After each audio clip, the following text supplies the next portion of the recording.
السلام عليكم ورحمة الله وبركاته.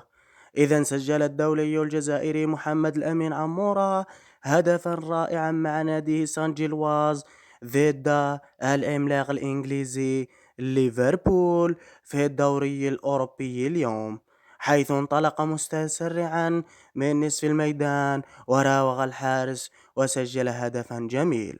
وقدم أيضا الدولي الجزائري محمد عمورة أسيست لزميله في الفريق ليتقدموا على ليفربول ب2-1، ولكن في النهاية عمورة خرج مصابا في المباراة.